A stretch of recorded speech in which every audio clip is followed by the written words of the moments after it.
आपने पीछे कुछ दिनों से पराग देसाई का नाम तो सुना होगा। एक 2000 करोड़ रुपए का मालिक, एक 2000 करोड़ रुपए की इंडस्ट्री का ओनर, वो स्ट्रीट डॉग की वजह से उसकी जान चली गई। अभी एफआईआर के अंदर में किसका नाम लिखा जाए? अगर किसी की जान चली जाती है कुत्तों के अटैक से, तो एफआईआर के अंदर में सुप्रीम कोर्ट के जज का नाम लिखा जाए, अंदर जो 302 का सेक्शन है उसके अंदर किसका नाम लिखा जाए? पेटा वालों का नाम लिखा जाए, लोकल जो अथॉरिटीज हैं उनका नाम लिखा जाए। ये हैदराबाद में एक छोटी सी लड़की थी जिसे कुत्तों ने मार दिया, ये उसकी फोटो है। अब अगर आप देखें ना कि अगर ये कुछ टेररिज्म जैसे है, जैसे टेररिज्म के अंदर आपकी जान चली गई तो चली गई, क्योंकि टेररिज्म में तो जान जाती है ना। टेररिस्ट का काम है जान लेना, आपका काम है जान देना, समाजवाद। तो कुत्तों का काम है सोसाइटी में हमला करना, आपका काम है भूल जाना, बड़े आदमी है ना, भूल जाए, कुत्ते ही हमला करेंगे। अच्छा, ये जो कुत्तों का आतंक है, कुत्ते और मुसलमान इस देश में किसी को मार सकते हैं, कमाल की चीज़ है, और उनके ऊपर कोई कंप्लेन नहीं हो सकती। एक को रिलीजियस माइनॉरिटी का राइट है, दूसरा एनिमल एक्ट के अंदर आ जाता है। इन कुत्तों को जो बचा रहे कौन से राइट से? तो स्ट्रीट डॉग को अथॉरिटी वहां से बाहर नहीं ले आ सकती। अगर आपने कंप्लेन करा कि कुत्ते हैं तो कुत्तों को हटा के लेके नहीं आ सकते। 2001 के बाद और जो लावारिस और खतरनाक कुत्ते हैं उनको मारना भी बंद कर दिया। और सुप्रीम कोर्ट ने इस बात का भी ध्यान लगाया कि अगर आप कंप्लेन करते हैं कि कुत्ते हैं, कुत्ते परेशान कर रहे हैं, तो वो उन कुत्तों को इंजेक्शन लगा के वापस उसी जगह पे लाके छोड़ देंगे, क्योंकि कुत्तों ने प्लॉट अपने नाम करी है, कुत्तों ने प्लॉट अपनी नाम करी है, वो सोसाइटी खरीद रखी है। या फिर कुत्ते सुप्रीम कोर्ट के, पीटा के, एमपी एमएलए के रिप्रेजेंटेटिव है, जो हमारे घर पे नजर रखते रहेंगे।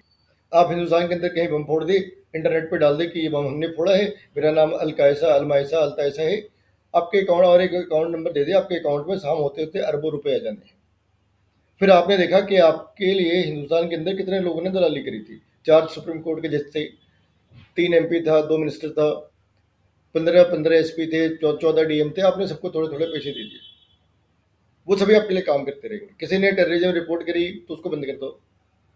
भाई आप सामाजिक सौहार्द बनाए रखे ना, सामाजिक सौहार्द बनाए रखे।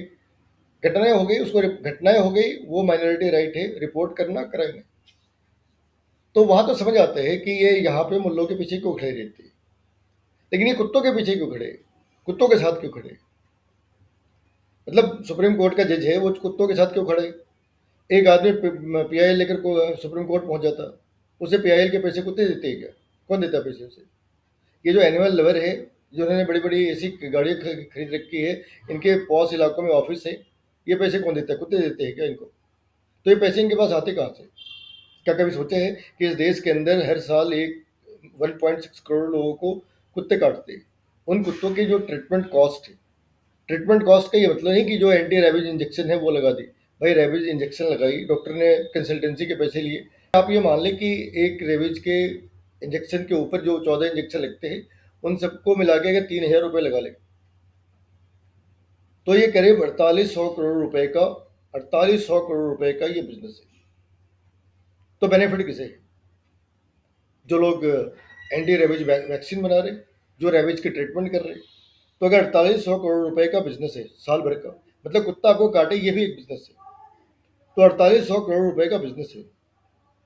अगर इस 4800 करोड़ रुपए के आधे पैसे सुप्रीम कोर्ट, पेटा और ह्यूमन राइट कमीशन और एनिमल राइट कमीशन और आपके एमपी एमएलए, डिस्ट्रिक्ट मजिस्ट्रेट और एसपी को अगर दे दी जाए, तब भी 2400 करोड़ रुपए कंपनियों के पास रहते हैं। नुकसान किसका है?